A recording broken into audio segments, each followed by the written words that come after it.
Hello everyone. Welcome to Pitch with Presence. I am Franca Locandro from the Voice Use Clinic, and today you are going to learn how to use the elements of your voice, the features. So we're going to use pitch, volume, rate, and also the tone of your voice in order to influence your listener's perception of both you yourself and your pitch. And I'm going to teach you a little formula that's going to create some trust in you as an expert between you and your audience. But before we get started, we're going to have some story time. So during my very first linguistics class, our teacher sat us down and she showed us 3 pictures of 3 different people. Here we'll get to meet them. So we've got Blake Bloke. He is from the country and he kind of speaks like this. And then we've got Brian McBrunswick. He enjoys turmeric lattes and the smell of city air. He speaks kind of like me, standard Australian accent. And then we've got Denise Poshkins. She's kind of like a fake English person. She would usually originate from somewhere like Adelaide. Some Sydney-siders kind of speak like this. And this is called the cultivated Australian accent. And the reason my linguistics professor showed us these was to show us exactly how your accent can influence other people's perception of you as a person. So she showed us, let us listen to Blake Bloke and how he spoke. And she also showed us the correlation of the research. So the research shows that this person, through listening to him speak like this, maybe he might have been a bit trustworthy, a little bit laid back, but also there are a few negative perceptions based on that too. So he was perceived as being less intelligent and also bad with money. On the other end of the spectrum, Denise Poshkins over here, who just spoke with her posh accent, she was also had some really, really good perceptions about her. So she was intelligent, people thought she was upper class, but also quite snobbish and less approachable. So your voice, the sound of your voice can heavily influence your listeners' perception of both you and anything that you're going to speak to them about. So, perception. What's voice got to do with it? So you can use the 3 elements here of your voice to influence listeners' perception. So we're starting with pitch here. Pitch is the high and the low of speech. So you can speak up high, you can speak down low. In Australia, we have this little Australianism. We like to raise the pitch at the end of each sentence so it makes us sound like we're kind of like questioning everything we say. So we're not really sure about what we're saying. So that has huge implications for presentations. If you're public speaking and you're always sounding like you're kind of questioning what you're saying, it's hard for your audience to trust that you know what you're saying. So when you think about the pitch in your phrases, think about where you're going up and down, and try not to, unless you're asking a question, genuinely asking a question, try not to put this little inflection up at the end of a sentence. Pitch can also be used in a really, really important way to place particular emphasis on important words when you're speaking. So just say I'm introducing myself in my pitch. Hi, my name is Franca Locandro and I'm from the Voice Use Clinic. Hi, I'm Franca Locandro and I'm from the Voice Use Clinic. So there's obviously a huge difference there. One's all at one pitch and one has rises and falls. So next time you think about the words of your pitch, think about where you could be placing particular emphasis by raising and dropping the pitch of your voice as well. There are also a lot of perceptual characteristics that have to do with pitch. So to give you an example, I once met a lady because of a childhood illness, her voice was stuck up here and she kind of sounded like a little girl, and she had actually been passed up for a lot of promotions, and a lot of people had commented on how childish and girly her voice sounded. And she was actually really conscious of the amount of people that she came past that really didn't trust that she knew what she was talking about just because her voice sounded kind of immature. So when you think about someone like Sandra Sully from the Nightly News, she speaks down here, she speaks like this, she's got quite a low sound to her voice. That is actually put on intentionally to create trust with her listeners, to position herself as an authority figure in the news sphere. That is not an accident. That is purely on purpose. There's a huge correlation between low pitched voices and intelligence and authority and, just knowing what you're speaking about. So when, for an example, when I give presentations, instead of speaking up here like this, sometimes when I'm speaking about vocal health and really serious things, I will speak down here because it positions me as an authority in that field. Volume. Okay, so I come from a teaching background. I don't know if anyone else does, but I don't know if you've ever been in a noisy classroom and you're getting louder and louder trying to get over the kids, and they are just ignoring you and they're getting louder and louder to kind of match your volume. When you reduce your volume and you speak much lighter and softer, all the kids go, oh, what you trying to say? What you trying to say? And they suddenly get really interested in what you have to say. That has really great implications for your pitch or your message, if you're presenting.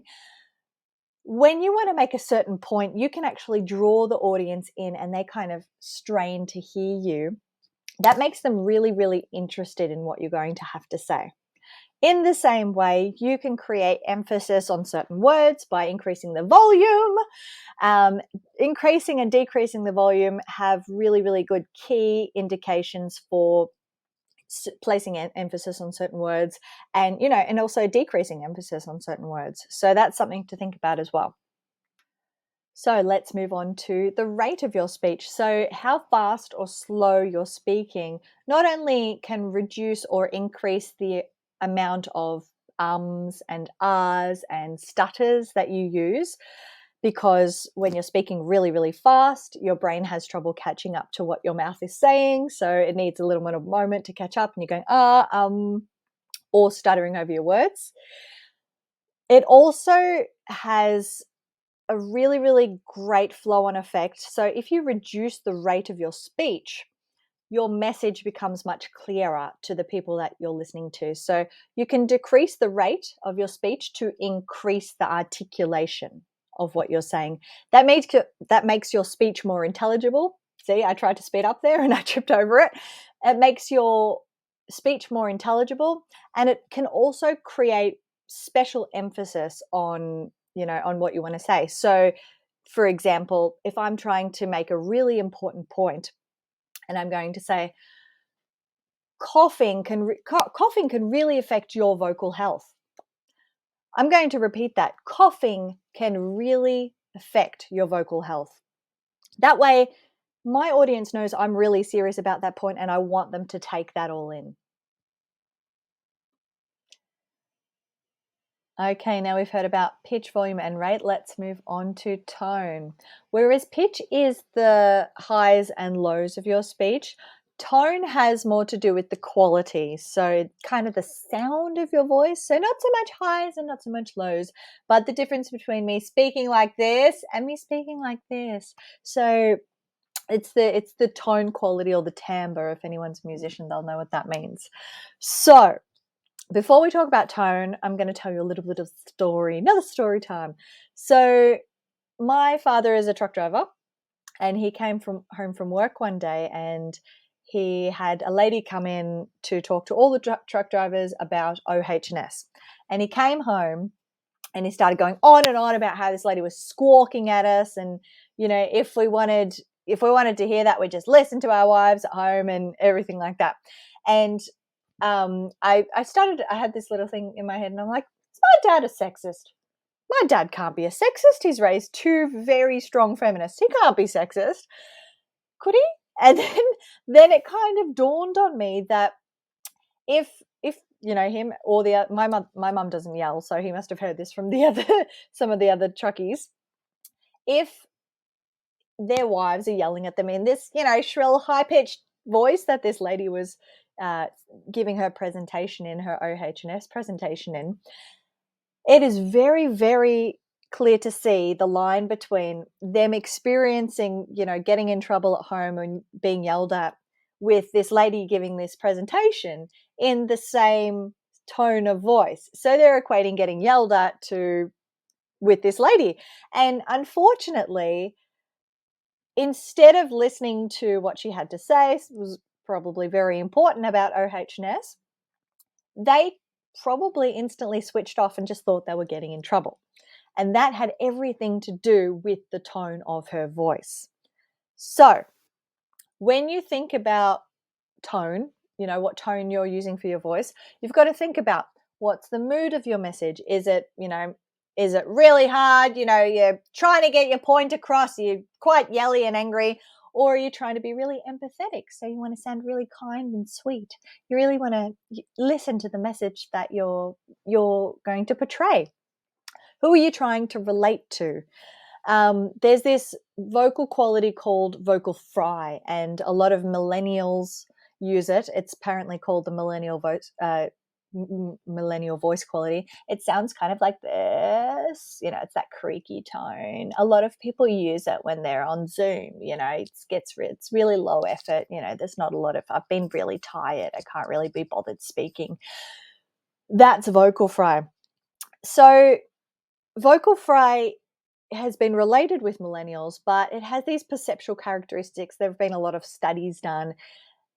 People that speak with vocal fry are perceived, in these studies, the results have found, have been perceived as being less intelligent, less capable, less hireable for a job if they're at a job interview and stuff like that.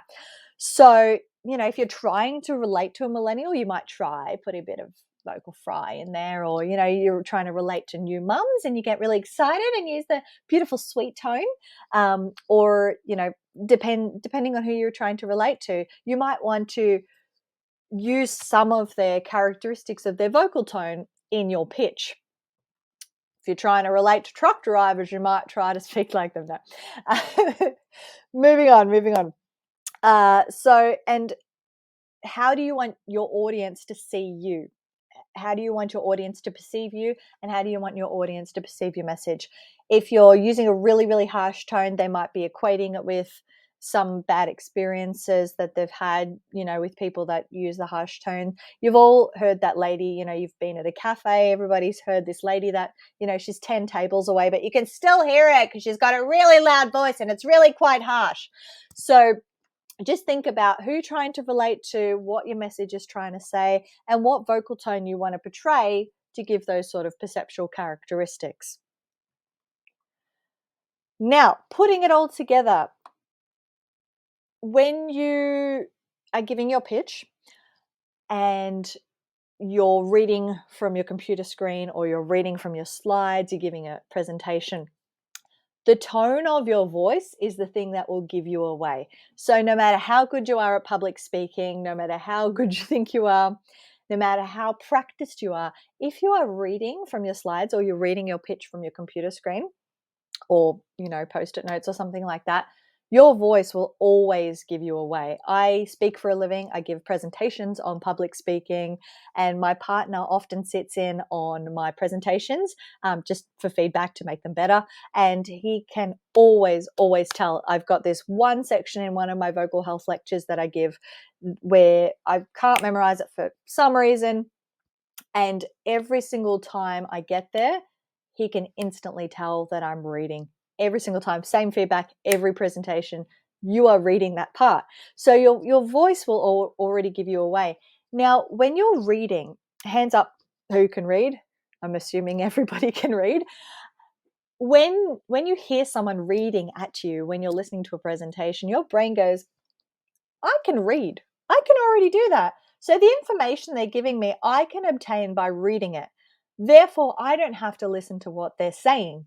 And your brain will almost instantly switch off when you hear someone reading. So, and that means that your audience is not taking in your message. They're just going, no, I'll just read that later.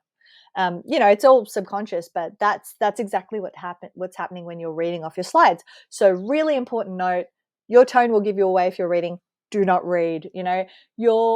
when you're creating your pitch and you're creating presentations, create them through storytelling. Your business is you. You know your life, you know your work, you know your content. So trust yourself to be able to deliver and also practice so that you're not reading off your slides. You know, your pitch is only 45 seconds. It should be really quite easy to memorize. Okay, moving on. Let's put all of these characteristics together. So we're going to use our volume, our pitch, our tone, and our rate, and we're going to put them together. Now, a lot of pitches are structured in this way. You've got the start where you create an element of trust between you and the audience. You know, you're the expert. You position yourself as the expert. Then you're going to inform them of some facts, some problems that they might be experiencing, and then you tell them how you're going to help them. Most pitches, most sales presentations are structured in this way. I know that the Perfect Pitch with Carol Benton, this is, you know, the pitches are around about structured in this way. So here's how you deliver this trust formula, this TIP formula. Now, I've got to tell you, this formula is not from me. This was made by Benjamin J. Harvey of Authentic Education. So, and this is just something he teaches in his public speaking courses. So just so you know, it's not mine. But the way you've got to deliver this, so when you're creating, let me go back. In Australia, we have this thing called tall poppy syndrome. Now, if I come home and I've like, guess what I bought today? I bought a Ferrari and I am so rich and I have made so much money this week. People in our brains, Australians, we go, that's not right. I'm gonna bring him down. I don't like that person boasting about how much wealth they have. So we've got this innate sense of, you know, if someone's, you know, talking about themselves in a positive manner, we've got to kind of bring them down. So in order to get people on side when you're delivering your pitch, your first little element of your structure is talking about you. You're positioning yourself as the expert or the person with all the knowledge. Then you're talking about problems, and then you're talking about them, what you can do for them, what you can do for your audience.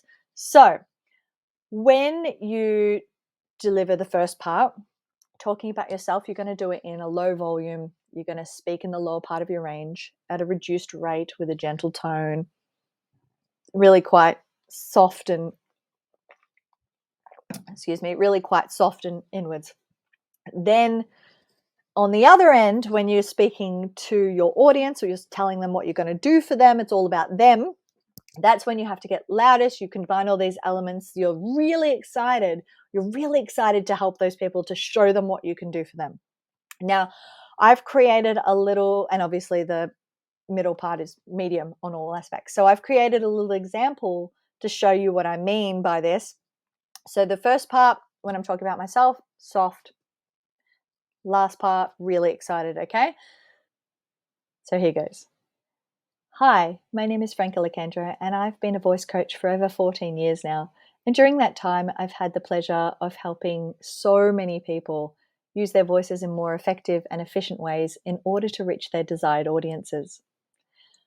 During that time, I've discovered that almost everyone reads from their slides when they're presenting. This actually creates a huge barrier between you and your audience, and it affects the amount of information that your audience is able to process during your speech. Using the skills you'll learn today, you'll have your listeners hanging off every word, and you'll be able to deliver your messages in a way that creates the most impact each and every time. So I hope that was helpful. You can copy that formula if you'd like to use the TIP formula in order to structure how you would deliver your pitch. So we've come to the end. Da, da, da, da. So just a little bit of a summary about what we've gone through today. Just think about the message that you want to portray when you are delivering your pitch. Think about the audience that you are speaking to. Think about how you want them to see you. Think about what message you're trying to tell. Think about the particular words that are really important. You can use those elements, so the volume, the pitch, the rate, and the tone of your voice, in order to just play around. And really the most important message today that I'm hopefully leaving you with is just to have a play with your voice, have a play with your pitch, and see what works, see what sounds the most natural, see what sounds the most exciting, the most invigorating, the most, see what sounds like people want to come and buy your product, want to invest in your business. If you have any more questions or you want to reach out, you can reach me at www.voicesclinic.com, and you can also book a free 30-minute consultation if you have any particular voice questions or you'd like coaching. We've got a 6-week public speaking program. We've also got group pitch coaching. So you can come read your pitch, get some coaching. There's a little education element to that. We've got vocal health workshops for anyone that gets tired after a day of Zoom meetings at the end of the day. We also have private voice sessions too. Thank you so much for listening. I am Franca Locandro from the Voice Use Clinic.